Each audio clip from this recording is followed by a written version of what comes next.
Awesome. So, hi everybody, I'm Richard Hankins. I'm Executive Director of Partnership for Smarter Growth. Been volunteering for Strong Towns for quite some time now, and I've really enjoyed the coalition that we've been building. PSG, two of our big projects right now, we're working on the zoning rewrite. Zoning rewrites plural. So Richmond is just starting theirs, and Chesterfield is in the middle of theirs in the draft 2 phase, but zoning rewrites are slow, and Chesterfield has really taken that to heart. But I'm going to focus on Richmond just for about 5 minutes. I think that there's a lot of potential for PSG and Strong Towns to collaborate. It's early in the process, and I think there's a lot of really, really exciting things that we could push on that we would need like a coordinated coalition to do. So I have one trivia question. So Richmond is from like 2024 to hopefully it'll get enacted in 2026. When did we fully rewrite our zoning code last in the city? Close. So it was 1976. It was 48 years ago that we last rewrote it. And they have just piled on amendments and changes, and like that's where TOD1 ended up, transit-oriented development. That's where ending parking minimums ended up. But it's wildly out of date, confusing, and unnecessarily complex and difficult to navigate through. Who here has heard of an SUP or special use permit? Yeah, so that basically is something you have to get through city council and before that planning commission to basically change the zoning on a one-time basis to, and many times, get the right project built, because the zoning as it has stood just doesn't allow good development. As part of this whole process, Richmond has created something called the Zoning Advisory Council, and it's a public body, so they're like bound by stuff like FOIA. They can't, more than 2 members can't meet and talk about it without declaring it like a few days ahead of time. But they don't have voting power, but they're meeting every month with the consultants and planning staff to kind of chat about it and guide the consultants along the process. However, there is a lot of expertise asymmetry. There are some of the most, I don't mean this good or bad, there are some of the most knowledgeable, professional and experienced people on that board, on that council, like people with decades of land use lawyer experience or the lobbyists for the developers. And there's also some members who there because they want to represent their community, they're part of town, but they don't, I mean, zoning is complex. Like, I don't even need to be the one to tell you that, but it is hard. I could imagine in council, it's hard to navigate that when you're talking with people who got a JD in this and are doing this every day for work. And that's not necessarily a bad thing. A lot of these land use lawyers are the one working with our broken zoning code every day, and they're the ones having to write the special use permits and navigate how insane it is. So they do see it more than anybody else. And I'll have Christian put it in the thank you note, but they do meet on the second Wednesday of every month from 4 to 6. They'll be doing that through 2026. So there is time, and I think it's a great opportunity to jump in early. There's a few key issues that hopefully will be rectified. A lot of our best neighborhoods are what's called nonconforming, which means that the building exists, but it couldn't be built today either because it's the wrong use. So like it's commercial instead of some sort of residential or what have you, but overwhelmingly it's because of form. So that could be like, you can only have a lot size that's 25 or 50 feet wide, and these old row houses in Jackson Ward and the Fan, they don't do that. So non-conforming doesn't mean bad. In my opinion, it kind of means good in this context, because like that's some of our most beloved housing stock. And then lots of neighborhoods that I would argue don't form a strong town are conforming. And there's something called R6 zoning, which just has really suburban-esque requirements that is a particular frustration among the uses. Not everything I'm saying is in our little sheet I gave you, so do not fret. And like I said, the zoning code has been amended so many times. Oftentimes, poor developments that don't lead to a strong town are the only ones allowed by right. And the zoning code, what it's a direct response to, it's, the current zoning code doesn't reflect what Richmond City has wanted out of Richmond 300, which is our master plan. So two of the interesting facts that I pulled out is for nonconformity, 62% of properties in Jackson Ward don't conform. That's a lot. I would argue that places like Jackson Ward we like, and we should have it be conformed and incentivized. And then they also did an analysis for Oak Grove where it was 68%, kind of just south of Manchester in Southside Richmond.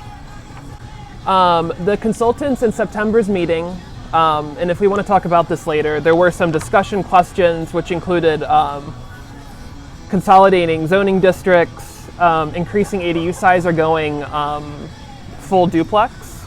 So anywhere you can build a single family home, you can build 2 homes by right, which is kind of a big deal in some of this planning world. So essentially, like at most places, most everywhere in Richmond that we have a single family house, we can now build an accessory dwelling unit, or ADU, but that's like a backyard cottage of sorts.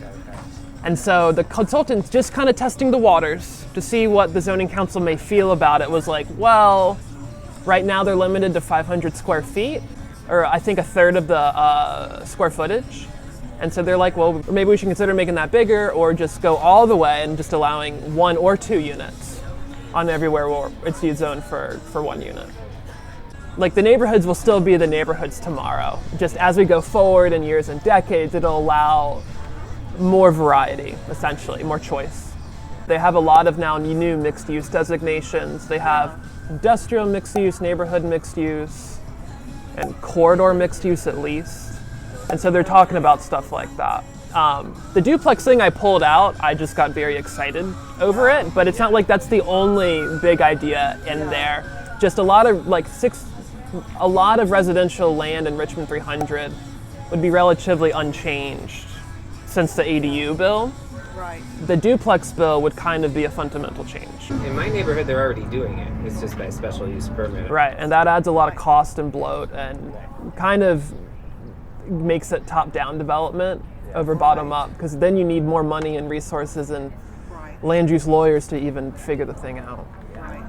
So I'm talking to a professional planner, and I hope I've said things that are correct. An alternative to duplex is just a question. I'm looking at some of these lot widths, and they're pretty wide, especially R1, 2, and 3, and even 4. Those are wide enough to do a subdivision instead of duplex. So if people are still wed to single-family neighborhoods, should always be single-family neighborhoods. I'm not saying that's good or bad, but if that's what the population of some of these areas is wed to, why not let them just I know California did that. Subdivisions. Yeah. Just to go narrower. Yeah. So lot width, because zoning code, basically how wide your parcel has to be, and that's separate than how wide or narrow or the parcel is, which can be separate than how wide your house can be on that lot.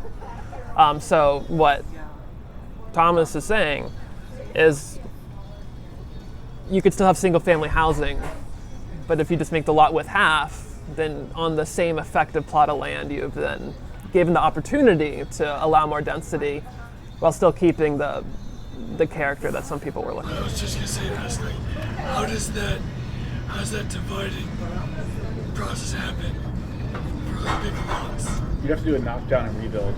And what you're seeing a lot of already in the western part of the city is they're demoing Cape Cods and building a McMansion. Yes. And those are if still single family. Yeah, that's the only option available to that person. Is it more lucrative to demo and rebuild 2 smaller houses side by side? Yeah, like 2 townhouse types kind of thing. Yeah. Cape Cod is like a cuter, smaller starter home of sorts, which more people could afford than the McMansion. So you're also like getting rid of a more, not that things in the near West End are affordable, but you're making it even less affordable. When you build that new, insanely nice new build. Yeah, but as I do want to point out that because none of the colors are highlighted, Church Hill is not part of this.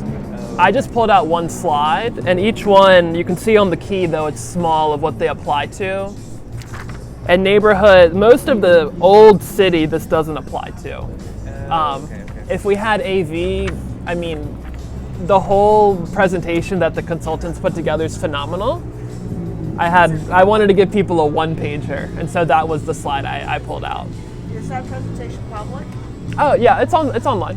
Yeah, I gave everybody, there's a QR code, you can scan it, and that's kind of the permalink for everything for the next 2 years, and then you'll click on the meetings, and then you can click on the materials. But that's all I have. We'll take this off and let Finn speak. And I'm just going to talk very briefly about Chesterfield's rezoning because they're also, that county is also going through rezoning. So I'm also new to Richmond, so I'll give geography for both of y'all who are also new. So Chesterfield County is just south of Richmond, and it's the largest county in the kind of Richmond region. It currently has about 400,000 people, but when it, 400, It's a little low. 300. It's like 360. Ooh, 360. Okay, I rounded up. Yeah, okay, 360,000 people. But when it last did its rezoning, also in the 1970s, like Richmond did, it had about 90,000, which is crazy growth since then. And so a lot of the zoning code, as it stood, is very much kind of geared towards more a county that has 90,000 people, as opposed to 360,000. And so that's a very interesting thing. And over the past about 30 years or so, since in the time that Chesterfield County has grown so much, it's had a very much of a suburban style of development, with a lot of cul-de-sacs and subdivisions and such. And the county is currently entering its 5th year of the rezoning process. And there are about 4 phases to it. There was the first, which was kind of discernment, figuring out what's going on here. The second, which it's currently in, is the rewriting of just writing the code. And then the third is community engagement, and the fourth is application of where these different kind of where things should be and stuff. And so some interesting things that have come out of this. It's still very much a suburban style of zoning, which is understandable because you can't put a rural or an urban style of zoning on just a suburban area. You could, but that doesn't really work, in my opinion. But the county has been looking at ways to increase infill slightly and that sort of stuff. And some of the ways they've been doing this are in the rewrite is looking into allowing more accessory dwelling units. And recently they have made progress on to not just having it be limited for family, but also have accessory dwelling units be available for anyone. So if you have a house and you build an ADU, it's the draft had previously stated that it had to be for someone in your family, but now it could potentially be for someone who's not in your family, which is very exciting. Other things they're looking at are getting rid of parking minimums in big box store parking lots, and also looking into parking maximums, because the county did a study earlier this year that found that a lot of big box stores actually have higher parking minimums.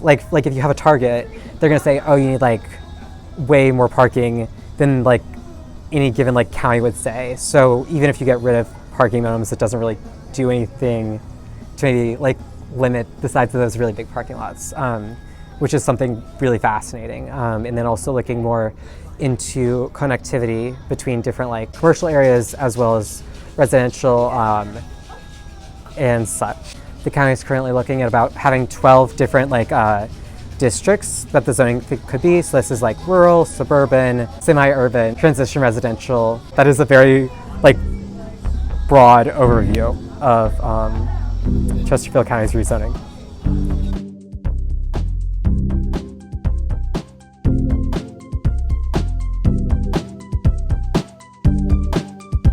What's your name? My name's Eric Sundberg. I'm Okay. over on the East End. I'm also running for City Council. Oh, okay. I talked to Christian Store, and I Yeah. Master in planning, so I love planning. I also hate bad planning, and I really hate politicians who love bad planning because it benefits them. So I think it's of the utmost importance we really start. You all are already thinking about planning, but making this the norm instead of the exception to the rule. And often what that ends up becoming is the only involvement people have about planning is, oh God, my whole entire neighborhood is going to be destroyed. I don't know what's going on. I'm scared. Right. Rather it be, oh yeah, no, like I know how the code works. I know how the zones work. I know who to talk to. I can trust the people I talk to. That's all really important. And almost every project I've worked on, there is a symptom of a failed government in there that does not do planning well. And that's the source of the mistrust. So, Strong Towns is a favorite of mine. I think there's a lot we can learn from it. So, happy to be here. Well, if I knew you were going to give a speech, I would have mic'd you up. Love it. Okay. So 7th District. Anyone in the 7th District? He's your guy.